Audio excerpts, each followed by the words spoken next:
ವೈಕುಂಠ ಏಕಾದಶಿಯ ಮಹತ್ವ ನಿಮಗೆ ಗೊತ್ತಾ?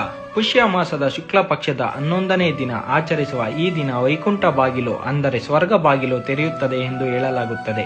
ಈ ಬಾಗಿಲಿನಿಂದ ಪ್ರವೇಶಿಸಿದರೆ 7 ಜನ್ಮಗಳಲ್ಲಿ ಮಾಡಿರುವ ಪಾಪಗಳು ನಿವಾರಣೆಯಾಗಿ ಮೋಕ್ಷವನ್ನು ಪಡೆಯುತ್ತಾರೆ ಎನ್ನಲಾಗುತ್ತದೆ. ವೈಕುಂಠವೆಂದರೆ ಕ್ಷೀರಸಾಗರದಲ್ಲಿ ಶೇಷನಾಗನ ಮೇಲೆ ಪಾವಾಡಿಸುವ ವಿಷ್ಣುವಿನ ವಾಸಸ್ಥಾನ.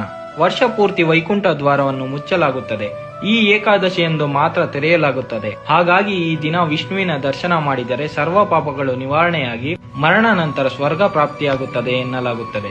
ಪೌರಾಣಿಕ ಹಿನ್ನೆಲೆಯ ಪ್ರಕಾರ ಸಮುದ್ರ ಮಂಥನದ ಸಮಯದಲ್ಲಿ ಈ ದಿನವೊಂದೇ ಅಮೃತ ಉಕ್ಕಿ ಬಂದು ದೇವತೆಗಳಿಗೆ ಹಂಚಲ್ಪಟ್ಟಿತು ಎಂದು ಹೇಳುತ್ತಾರೆ. ಹಾಗಾಗಿ ಈ ದಿನವನ್ನು ಬಹಳ ಶುಭ ದಿನವೆನ್ನುತ್ತಾರೆ. ಹಾಗಾಗಿ ಮಹಾಭಾರತ ಯುದ್ಧದ ಸಮಯದಲ್ಲಿ ಬಾಣಗಳ ಮೇಲೆ ಮಲಗಿದ್ದ ಭೀಷ್ಮನ ಕೊನೆಯ ಉಸಿರನ್ನು ಇಟ್ಟುಕೊಂಡು ಈ ದಿನಕ್ಕಾಗಿಯೇ ಕಾಯುತ್ತಿದ್ದ ಎನ್ನಲಾಗುತ್ತದೆ.